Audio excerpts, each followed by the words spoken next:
სამცხე-ჯავახეთის სახელმწიფო უნივერსიტეტში მიმდინარე სასწავლო წლისთვის ბოლო იმიტირებული სასამართლო პროცესი გაიმართა. სხდომაზე ბრალდებისა და დაცვის მხარეებმა ძარცვის ფაქტი განიხილეს. ბრალდებული სისხლის სამართლის კოდექსის 178 მუხლით გასამართლდა. იმიტირებულ პროცესში მონაწილეობა უნივერსიტეტის იურიდიული ფაკულტეტის სტუდენტებმა მიიღეს. 2013-14 სასწავლო წლებში ახალგაზრდებმა სულ 10 საქმე განიხილეს. მათ შორის იყო სამოქალაქო დავა განქორწინებასთან დაკავშირებით, ასევე ხულიგნობისა და ნარკოტიკული დანაშაულის ფაქტები. პროცესების დასრულების შემდეგ უმაღლეს საგანმანათლებლო დაწესებულებაში დისკუსიები მიმდინარეობდა. მასში მონაწილეობა სტუდენტებთან ერთად პროფესორ-მასწავლებლები და სასამართლოზე მოწვეული სტუმრები იღებდნენ. როგორც იმიტირებული პროცესების კონსულტანტი ნელი ღონღაძე განმარტავს, მსგავსი აქტივობა უნივერსიტეტში მომავალი სასწავლო წლიდანაც განხორციელდება. მასში იურიდიული ფაკულტეტის ყველა კურსის სტუდენტი იქნება ჩართული. გარდა ამისა, პროცესებზე სკოლის მოსწავლეთა დასწრებაც იგეგმება.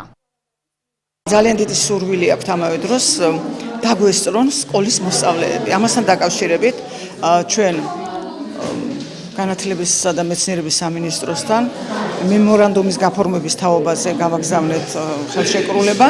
იქიდან მივიღეთ თანხმობა იმასთან, რომ ყველა სკოლა ინდივიდუალურია და თუ მათ სურვილი ექნება და სკოლის დირექტორებს, კი ბატონო, არაფერი საწინააღმდეგო არ გვექნება და ეს ბავშვებიც აღფრთოვანებული არიან, როდესაც ასეთი სასამართლო პროცესები ტარდება. პუბლიკის წინაშე სიტყვით წარდგენის თვითონ შეჩევა არის ძალიან შეეჩევი ადამიანი და ზოგადად კარგია რა, ბევრი რამ ვისწავლეთ ამ პროცესებიდან, თვითონ იურიდიულ მეტყველებას, იურიდიული სიტყვებით სამართლებრივ ენაზე ზოგადად ძალიან კარგია. და თვითონ დადგმაც საინტერესო გამოდის ხოლმე რა, თვითონ მაყურებლებისთვის და ზოგადად ვისაც აინტერესებს. ცხოვრების ჯანსაღი წესი და ფაქტორები, რომლებიც ორგანიზმზე უარყოფით გავლენას ახდენენ. ამ თემებზე სამცხე-ჯავახეთის სახელმწიფო უნივერსიტეტში შეხვედრა გაიმართა. სესია არასამთავრობო ორგანიზაცია ჯანმრთელობის კვლევის კავშირმა გამართა. მის მიზანს ჯანსაღი ცხოვრების წესის შესახებ ახალგაზრდების ინფორმირება წარმოადგენდა. სტუდენტები თამბაქოს, ალკოჰოლისა და ნარკოტიკის უარყოფით გავლენას გაეცნენ. გარდა ამისა, მათ აივშიცის, მისი გავრცელებისა და თავდაცვის გზებზე ისაუბრეს. როგორც ორგანიზატორები განმარტავენ, ჯანმრთელობის კვლევის კავშირი მსგავს სესიებს მთელი საქართველოს მასშტაბით ახორციელებს. დღესაც ძირითადად სტუდენტებისა და მოსწავლეთა ინფორმირება ხდება. აღნიშნული სემინარები ამერიკის შეერთებული შტატების მიერ ფინანსდება. სესიებს აქვს ინტერაქციული ხასიათი, კითხვა-პასუხის რეჟიმში მიმდინარეობს დისკუსია, სლაიდ პრეზენტაცია და ვფიქრობ, რომ მოზრდების და ახალგაზრდების ცნობიერების ამაღლება ამ თემებთან დაკავშირებით ძალიან მნიშვნელოვანი არის. მათი ინტერესი ძალიან მაღალი არის. საკმაოდ საინტერესო შეხვედრა იყო, ბევრი შევეტყვი აივ ინფექციაზე, რაც საკმაოდ პრობლემატური საკითხია დღეს ახალგაზრდებში და რაც თავარია ვისწავლე მისგან თავის დაცვის ხერხები. ცნობიერების ამაღლების ეროვნული კვირაული ახალციხეში შეზღუდული შესაძლებლობების მქონე პირთა უფლებების დაცვის დღესთან დაკავშირებით რაბათის ისტორიულ კომპლექსში ღონისძიება გაიმართა. იგი სამცხე-ჯავახეთის სახელმწიფო უნივერსიტეტში მიმდინარე პროექტის ტემპუსის ფარგლებში განხორციელდა. კონცერტში მონაწილეობა სკოლის მოსწავლეებმა და უმაღლესი საგანმანათლებლო დაწესებულების სიმღერისა და ცეკვის ფოლკლორულმა ანსამბლებმა მიიღეს. საღამოზე დაპატიჟებულ სტუმრებს შორის მეშვიდე საჯარო სკოლის დღის ცენტრ დალიტა კუმისა და არასამთავრობო ორგანიზაცია ყველასთვის წარმომადგენლები იმყოფებოდნენ. ღონისძიებაზე შეზღუდული შესაძლებლობების მქონე პირთა ნამუშევრების გამოფენა გაიმართა. ინდივიდუალური საჭიროებების მქონე ადამიანის საზოგადოებაში ინტეგრაციისთვის მსგავსი სახის აქტივობა ახალციხესთან ერთად ბათუმისა და ილია ჭავჭავაძის სახელმწიფო უნივერსიტეტებშიც მოეწყო. საერთაშორისო პროექტი ტემპუსი სამცხე-ჯავახეთის უნივერსიტეტში 4 მიმართულებით ფუნქციონირებს. მის განხორციელებაში 14 პარტნიორი უნივერსიტეტია ჩართული. 14 ივნისი აღენიშნება ეროვნული დღე ასეთი ახალგაზრდების და ჩვენი ასე რომ თქვათ მიღწევა ჩვენი ამ პროექტის ფარგლებში შედეგის არის რომ ხვალ ხელი მოეწერება ინიციატივას მოაწერენ ხელს რამდენიმე უნივერსიტეტის ანუ პარტნიორი უნივერსიტეტის ხელმძღვანელები რომლითაც ვალდებულებას აიღებენ რომ ასეთი ახალგაზრდების შეღწევადობა გაადვილდეს უნივერსიტეტებში უმაღლეს სასწავლებლებში როგორც პროფესიულ პროგრამებზე ასევე აკადემიურ პროგრამებზე. ამ ბავშვებისთვის დღევანდელი ღონისძიება ძალიან დიდ მნიშვნელობას აძლევს პირადულ ცხოვრებაში. ისინი გამოვიდნენ საზოგადოებაში, გამხიარულდნენ და ვფიქრობ, რომ კარგი იქნება ამისთან აღონიზება, რომ ძალიან მალმალე იყოს, ხშირად იყოს, რომ ეს ბავშვებიც გამხიარულდნენ, გამოვიდნენ ცხოვრების ასპარეზზე. being able to ის თუ რამდენად არის ეს ხალხი, ვინც მონაწილეობას ღებულობდა ამ ღონისძიებაზე ჩართული და მით უმეტეს, როდესაც საუბარი იყო შეზღუდული შესაძლებლობების მქონე ადამიანებზე, ეს ფაქტი მეტყველებს იმაზე, თუ რამდენად განვითარებული რეგიონი და ქალაქია. ძალიან მომეწონა სიმღერები, ცეკვა და ბავშვები. I enjoy the children. ანუ ჩვენი უნივერსიტეტი ყველაფერს აკეთებს იმისათვის, რომ მომავალ მასწავლებლებს შესთავაზოს ტემპუსის პროექტის ფარგლებში არაჩვეულებრივად მომზადებული კურსები, ანუ ჩვენი მომავალი მასწავლებლები, რომლებიც შევლენ საკლასო ოთახში, მზად იქნებიან სამუშაოდ. მათ ეცოდინებათ ნებისმიერი ტიპის დარღვევები და ისინი მომზადებულები და კარგად შეხვდებიან იმ მოთხოვნებს, რომლებსაც დღეს განათლების სამინისტრო, ეროვნული სასწავლო გეგმა უყენებს თითოეულ მასწავლებლებს.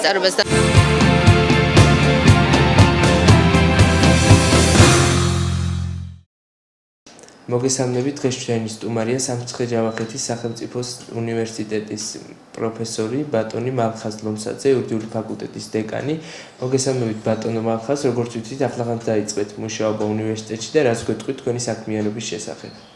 ჯერ კიდევ ახალციხის სახელმწიფო სასწავლო უნივერსიტეტმა მომიწვია სამუშაო 2012 წელს, როდესაც აკრედიტაციის წინაშე იდგა სამართლის ბაკალავრის საგანმანათლებლო პროგრამა. მე მივიღე მონაწილეობა ამ პროგრამის შედგენაში, შემუშავებაში. ამავე დროს ახალციხის უნივერსიტეტს წარუდგინეს სრულიად ახალი განსხვავებული პროგრამა, საჯარო მმართველობის პროგრამა და მას შემდეგ უკვე მოღვაწეობდა ახალციხის უნივერსიტეტში, მაგრამ არ ქონდა დაკავებული აკადემიური თანამდებობა. აკადემიური თანამდებობა მე დავიკავე უკვე 2013 წელს.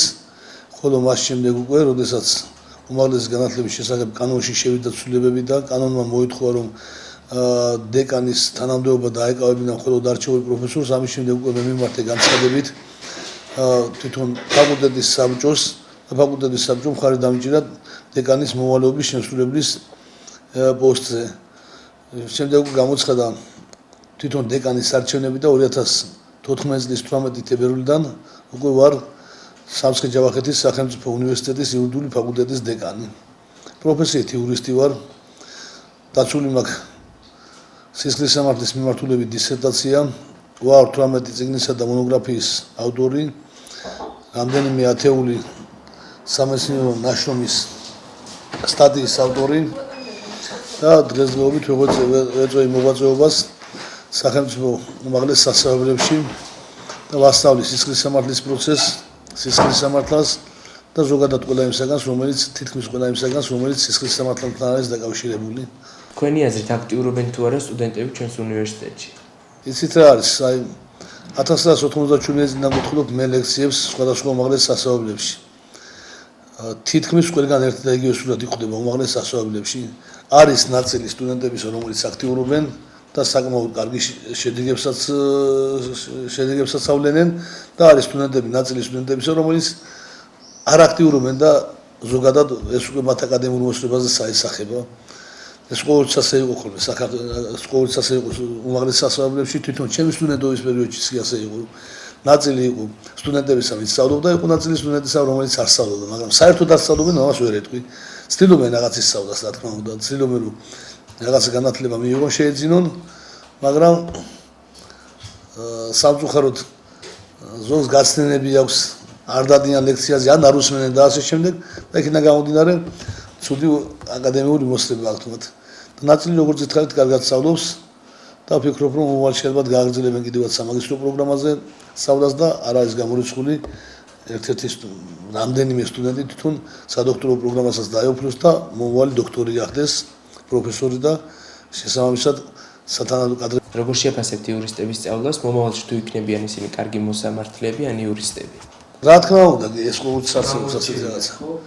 კი, ასეთი ყოველთვის ტენდენცია ასეთი ყოველთვის იყო აბსოლუტურად ყველა უმაღლეს სასწავლებლებში, გამონაკლისს არ წარმოადგენს მხოლოდ სამცხე ჯავახეთის უნივერსიტეტი. ყველა უმაღლესში არის ერთი და იგივე სურათი. არის ნაწილი სტუდენტებისა, რომლებიც სწავლობენ და რომლებიც გახდებიან მართლაც კარგი მოსამართლეები, პროკურორების, ადვოკატების და ასე შემდეგ. არიან სტუდენტები, ნაწილი სტუდენტებისა, რომლებიც შესაძლებელია ზოგადად სამართლის სფეროში არც იმუშაონ. არა გამორიცხული. იცით რა არის, აი სტუდენტებს სხვადასხვის უამრავი დავალება მოდის ხოლმე სხვადასხვა რასამთავრობო ორგანიზაციებიდან და ვერ ვატყობ აქტიურობას აი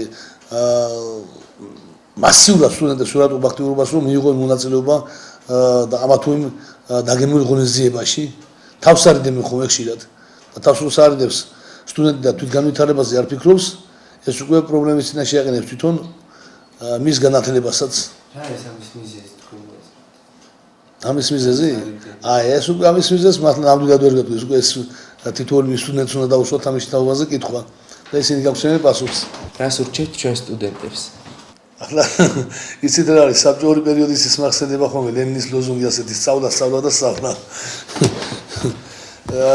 მე ურჩევდი რომ რაც შეიძლება მეტი წიგნიერება გამოიჩინო, გულისმიერება გამოიჩინო წიგნის მიმართ, კარგი დამოკიდებულება და რაც შეიძლება მეტი იკითხონ იმისათვის რომ ფართო ცოდნა მიიღონ, ფართო განათლება მიიღონ ამ სფეროში, თორემ ცუდი იურის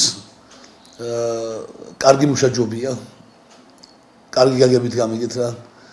თუ იქნები, მართლაც პირველი უნდა იყო და მართლაც კარგი იურისტი უნდა იყო. თუ წინააღმდეგ შემთხვევაში დღეს ისეთია საზოგადოებრივი მოთხოვნილება და თვითონ საზოგადოების მოთხოვნილება ისეთია, რომ ცუდი იურის არ მიიღებს საზოგადოება. ფაქტიურად ეს ფუნქციის გარეშე დარჩება. აი პირობითად რო ავიღოთ ახლა ხარეს რომელი ურჩევნია, კარგი ადვოკატი ყავდეს თუ ცუდი ადვოკატი, რა თქმა უნდა, კარგი ადვოკატი ხო, თუ არ იქნები კარგი ადვოკატი, შესაბამისად არავინ არ უბრალოდ არავინ არ გასწევს სათანადო ხარჯებს, შენს რომ დაგიქირავოს და რაღაცა მონაწილეობა მიგაღებინოს საკუთარი უფლებების დასაცავად.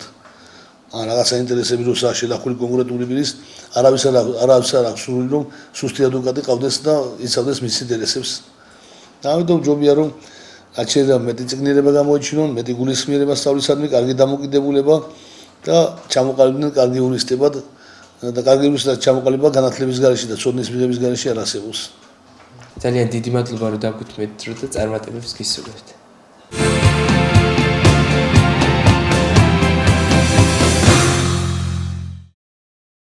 სამცხე-ჯავახეთის სახელმწიფო უნივერსიტეტში პროფესორ-მასწავლებელთა სამეცნიერო კონფერენცია გაიმართა. უმაღლესი დაწესებულების თანამშრომლებმა კოლეგებს საკუთარი კვლევები წარუდგინეს. კონფერენციაში მონაწილეობა უნივერსიტეტის 4-ვე ფაკულტეტის წარმომადგენლებმა მიიღეს. დღეს ჩვენთან ტარდება სამცხე-ჯავახეთის სახელმწიფო უნივერსიტეტის თანამშრომელთა პროფესორ-მასწავლებელთა სამეცნიერო კონფერენცია. ახალი სტატუსით პირველი სამეცნიერო კონფერენცია, ამიტომ სწავლებასთან ერთად განსაკუთრებული მნიშვნელობა აქვს დღეს უკვე სამეცნიერო საქმიანობის ჩვენი პროფესორ-მასწავლებლებისა. ითქვა აქ რომ პროფესორი ვერ გაძლევსო თუ რამე არ დაწერაო, მაგრამ ეხლა ასე არ არის. ეხლა თუ არ დაწერა, პროფესორად ვერ გაძლევს ჩვენთან. უკვე ასე დგას საკითხი და მე ვფიქრობ რომ ეს პრინციპულად მნიშვნელოვანია. ჩვენთვის კონფერენციები არ არის უცხო თემა. ყოველწლიურად 2 კონფერენცია ტარდება და პლუს ჩვენ კიდე დამატებით სტუდენტურ კონფერენციებს ვატარებთ. კონფერენცია ჩვენთვის საკმაოდ მნიშვნელოვანია. ყოველთვის იყო, მაგრამ დღესდღეობით ჩვენთვის ვინაიდან გვაქვს მესამე საფეხური დოქტორანტურის, რომლისთვისაც კვლევა აუცილებელია, ჩვენთვის უკვე ეს კონფერენცია პრაქტიკულად აუცილებელია იმისათვის, რომ მოხდეს კვლევა. ლექტორებმა ჩვენი კვლევის შედეგები დავდოთ კონფერენციებზე და ამდენად ეს არის ჩვენი ზრდის შესაძლებლობა. ჩვენ გვეძლევა შესაძლებლობა პროფესორ-მასწავლებელმა მივიღოთ მონაწილეობა ამ კონფერენციაში და წარმოადგინოთ ჩვენი ახალი ნაშრომები. დიახ, მე თითქმის ყველა მათგანში ვღებულობ მონაწილეობას და დღესაც ჩემი თემის საგანს წარმოადგენს ქართული და ბერძნული ენების პარალელები ნაცვალსახელებში. ვიმედოვნებ, რომ ყველა წარმოდგენილი ნაშრომი იქნება ძალიან ორიგინალური და ძალიან საინტერესო. ვუსურვებ წარმატებას კონფერენციაზე თითოეულ ჩემ თანამშრომელს. სხდომა 6 სექციად უმაღლესი საგანმანათლებლო დაწესებულების 2 კორპუსში ერთდროულად წარიმართა. აქ პედაგოგიკის, სოციალურ მეცნიერებათა და ენების სექცია, ისტორიისა და ეთნოლოგიის, ფილოლოგიის, სამართალმცოდნეობის, ინჟინერიის, ბიზნესის ადმინისტრირებისა და აგრარულ და საბუნებისმეტყველო მეცნიერებათა ფაკულტეტის სექციები ფუნქციონირებდა. დღეს ტარდება საუნივერსიტეტო კონფერენცია პროფესორ-მასწავლებლებს. მე გახლავართ ერთ-ერთი სექციის, ანუ ბიზნესის ადმინისტრირების ფაკულტეტის სექციის ხელმძღვანელი.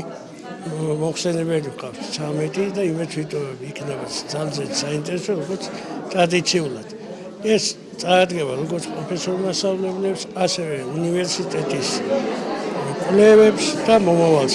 თითქოსი როგორც მე გადავავლე თვალი თემატიკას, მოცემული არის სამცხე-ჯავახეთის ყველა დარგის თითქმის, რომელიც კი არის განვითარებული მათი პრობლემები და მისი გადაწყვეტის გზები.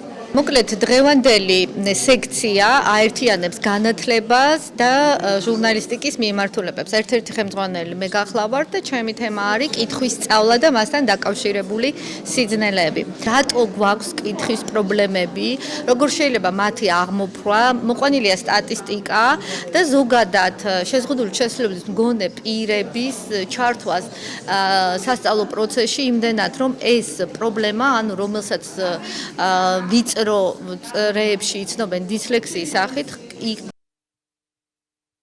კონფერენციაში მონაწილეობა საქართველოს ტექნიკური უნივერსიტეტის პროფესორმა ნუგზარ ბარდაველიძემაც მიიღო. მან საკუთარ კოლეგებს ვატიკანის არქივში დაცული ის მასალები წარმოუდგინა, რომლებიც მიხეილ თამარაშვილის ნაშრომში შესული არ არის. როგორც ისტორიის დოქტორი აღნიშნავს, სამომავლოდ ტექნიკური და სამცხე-ჯავახეთის სახელმწიფო უნივერსიტეტები ერთობლივ საერთაშორისო სამეცნიერო სიმპოზიუმს გამართავენ.